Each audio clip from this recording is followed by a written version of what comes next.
बाढ़ से निपटने को मॉक ड्रिल, डीएम ने राहत बचाव तैयारियों का लिया जायजा। फतेहपुर, आगामी मानसून एवं संभावित बाढ़ की स्थिति से प्रभावी ढंग से निपटने के लिए जिला प्रशासन पूरी तरह सतर्क नजर आ रहा है।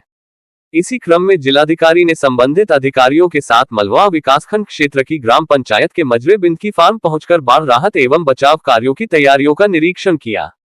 निरीक्षण के दौरान जिलाधिकारी के साथ पुलिस अधीक्षक भी मौजूद रहे। अधिकारियों ने बाढ़ आने की स्थिति में राहत एवं बचाव कार्यों के लिए आयोजित मॉक ड्रिल का अवलोकन किया तथा विभिन्न विभागों द्वारा की गई तैयारियों का जायजा लिया।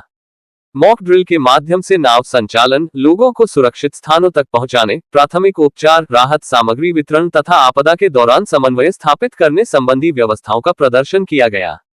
जिलाधिकारी ने अधिकारियों को निर्देशित किया कि बाढ़ प्रभावित क्षेत्रों में सभी आवश्यक संसाधनों की उपलब्धता सुनिश्चित की जाए तथा किसी भी आपात स्थिति से निपटने के लिए पूरी सतर्कता बरती जाए। पुलिस अधीक्षक ने भी सुरक्षा व्यवस्था एवं आपदा प्रबंधन से जुड़े अधिकारियों को आवश्यक दिशा निर्देश दिए। उन्होंने कहा कि बाढ़ जैसी प्राकृतिक आपदा के दौरान राहत एवं बचाव कार्यों में तेजी और समन्वय अत्यंत आवश्यक है। जिलाधिकारी ने संबंधित विभागों को निर्देशित किया कि संवेदनशील क्षेत्रों की निरंतर निगरानी की जाए तथा आमजन को जागरूक करने के लिए आवश्यक प्रचार प्रसार भी किया जाए, जिससे किसी भी आपदा की स्थिति में जनहानि को न्यूनतम किया जा सके। इस दौरान राजस्व, पुलिस, स्वास्थ्य, सिंचाई, आपदा प्रबंधन एवं अन्य विभागों के अधिकारी एवं कर्मचारी उपस्थित रहे। नागरिकों की मदद की जाए। देखिए, बाढ़ की स्थिति में प्रिपेयर्डनेस को एक बार प्रिपेयर्डनेस की समीक्षा करने के लिए आज यहाँ पर एक मॉक ड्रिल का आयोजन किया गया था। एक मॉक ड्रिल हमारी इससे ही 500 मीटर दूर जहाँ पर हमारा बाढ़ प्रभावित एरिया है, वहाँ की सारी स्थिति का जायजा लेने के लिए अलग अलग विभाग आए थे। जिसका रजिस्ट्रेशन होना है, बेनिफिशरीज का, उनका रजिस्ट्रेशन आज हुआ है। उसी के साथ साथ अलग अलग विभागों ने जो भी उनका दायित्व बनता है उसका मॉक ड्रिल करके दिखाया उन्होंने।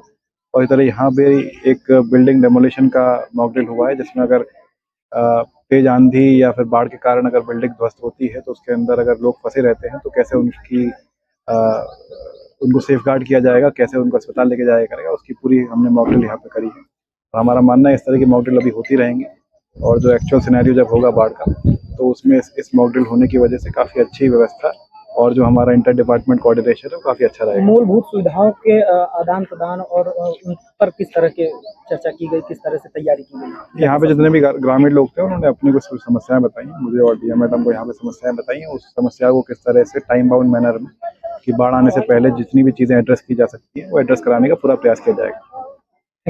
हो रहा है, उसके स्पॉट को भी विजिट किया गया है। उस स्पॉट पे ये पाया गया है कि कटान के कारण करीबन 50 परिवार जो है प्रभावित हो रहे हैं। करीबन 200 के करीब जनसंख्या है जो प्रभावित हो रही है। उसके लिए कार्य योजना शासन में ऑलरेडी भेजी जा चुकी है, करीबन 150 करोड़ की। जैसे ही शासन से फंड्स आएगा वैसे उस कार्य योजना पे काम किया जाएगा। फिलहाल के लिए इमीडिएट स्टेप्स के लिए यहाँ के लोगों को सूचित किया गया है कि किस प्रकार इमीडिएट उनको स्टेप्स लेने चाहिए और जो भी वन सिंचाई के द्वारा आ रहे हैं भी हमारा पूरा विश्वास है कि कटान। दूषित पेयजल को लेकर के किस तरह से जानकारी जुटाई गई और किस तरह से निर्देश दिए गए? यहाँ पे जैसे मैंने बताया बाढ़ शरणालय है, तो बाढ़ शरणालय में कुछ क्लोरीनेशन की गोलियाँ भी जो है रखी गई हैं ताकि जब बाढ़ आएगी तो हमारे पास क्लोरीनेटेड वाटर अवेलेबल रहे, साफ ड्रिंकिंग वाटर अवेलेबल रहे।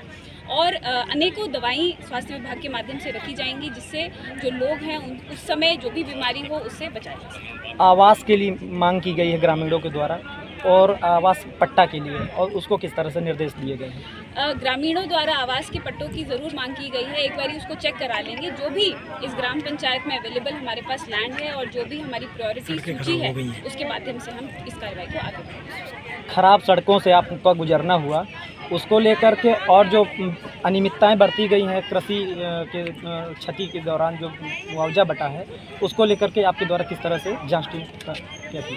ये चीज़ संज्ञान में आया है कि जो पिछले साल का या जो भी पहले मुआवजे बटे हैं उसमें कुछ लोगों ने शिकायत प्रस्तुत करी है।